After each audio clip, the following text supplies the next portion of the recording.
It's the week after the holidays, and for the last month, you and your significant other have been going to friends' holiday parties and family get-togethers stretching back to Thanksgiving. As normal for the season, both of you have packed on a few pounds from all that goodness being served up in heaping helpings, and now your partner is getting ready for work when suddenly they stop. Turning toward you, your panicked mind can already tell the words they're about to speak, even before their lips form them. Do you think I've put on weight? You hesitate with your answer, hoping that in the half second between them asking and you having to answer, that the earth will suddenly swallow you up. Maybe that big one everybody's always talking about will finally hit the West Coast and rock the nation. Maybe Yellowstone will finally blow up. Maybe World War III will start. But no, nothing happens except for the ever-lengthening stretch of silence and your partner's growing inquisitive look. Do you think I've put on weight? The words rattle in your head as you recall the moment you fell in love together and vowed that you would always tell the truth to your most important person in the world because they deserve it. They're worth it. So, what do? If you're like most people, you can tell one of the little white lies that we've all come to accept as part of our social norms. Honesty is a golden virtue, and nobody likes a dirty liar. And yet, we grease the wheels of our social interactions every single day with a plethora of little white lies, all meant to help smooth the daily interactions that our modern city-oriented lifestyle besiege us with. Sometimes telling the truth just isn't worth it. We all lie, but how much we lie varies on individual morals. It turns out, though, that how much we expect people to lie depends on their line of work. One study showed that 94% of people expect politicians to lie in their line of work, and we would really like to meet that other 6% who genuinely think they don't.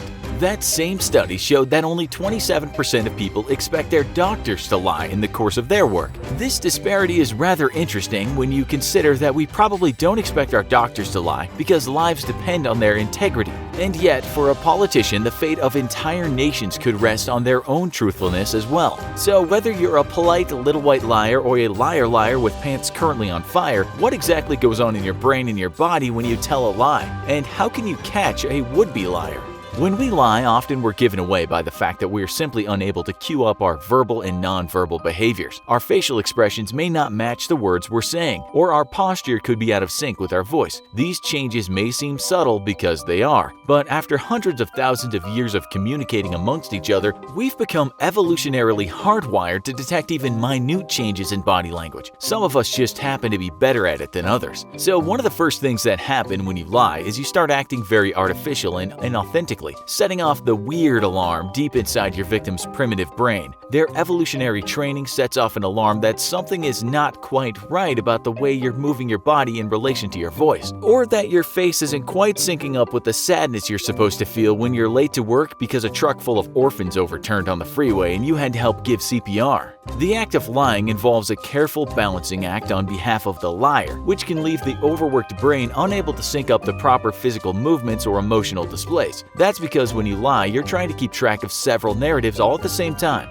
Number one, what you know is true. There was no truck full of orphans on the freeway, and instead, you're just late because you had to squeeze in one more match of Fortnite before work. Number two, what you want to be true. I wish there really was a truckload of orphans on the freeway that overturned because that would have really been a handy excuse for being late to work, and you'd get to look like a hero for giving them CPR. Number three, what you're presenting to be true. A truckload of orphans in fact overturned on the freeway, and then some stray kittens were caught in the accident, and you had to stop and give CPR to all of them, and that's why you're late. And number four, all the proper emotions that are supposed to accompany your made-up narrative. Fear when the truck full of orphans overturned, sadness when they were injured, and determination as you set about giving each orphan and stray kitten CPR. It turns out that managing all of these thoughts at the same time and then trying to fabricate the proper physical reaction is pretty difficult and can lead to inauthentic displays which put people off on your lies. As you begin to weave your tragic tale of trucks, orphans, and kittens, your brain fires up your frontal lobe, which is directly involved in suppressing or inhibiting the truth. The act of imagining things, which is in effect nothing but the exercise of creating lies, is believed to involve activity that passes straight through the frontal lobe, and that's no accident. The limbic system is then activated due to a flood of stress hormones, which are themselves caused by the rising anxiety your brain starts to feel.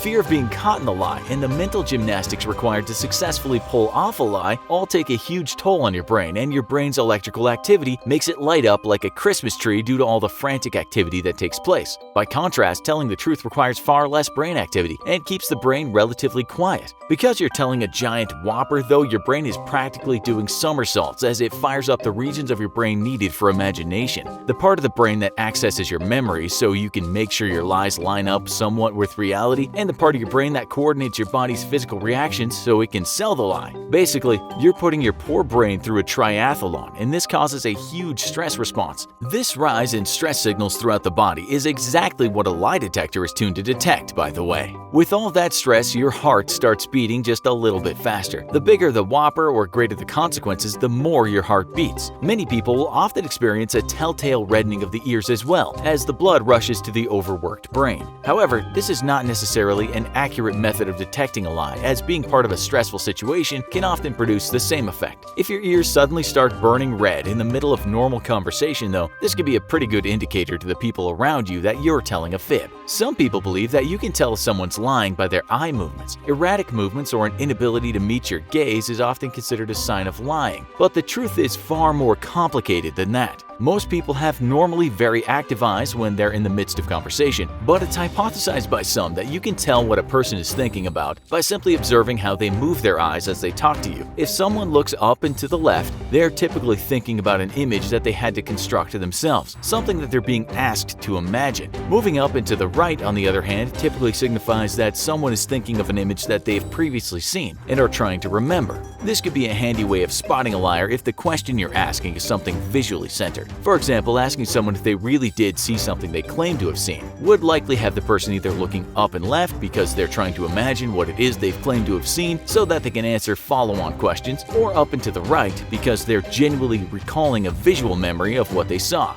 But this connection between eye movement and cognitive function has been called into question by many and has yet to be conclusively proven one way or the other.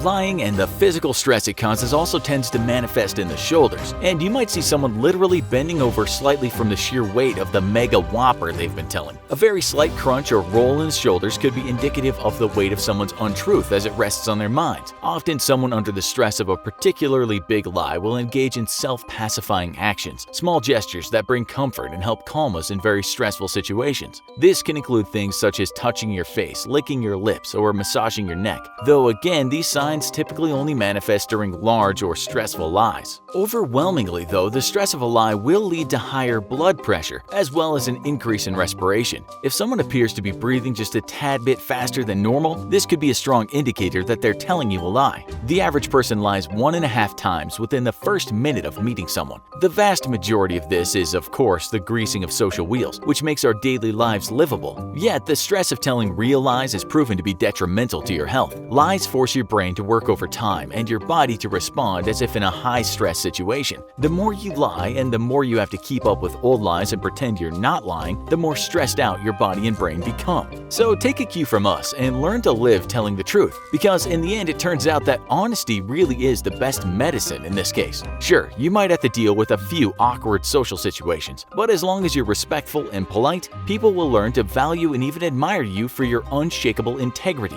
And anyone who doesn't, frankly, isn't someone worth keeping in your life in the first place, because they're probably a liar themselves. How many lies a day do you think you tell? What's the biggest whopper you ever told? Let us know in the comments, and as always, if you enjoyed this video, don't forget to like, share, and subscribe for more great content.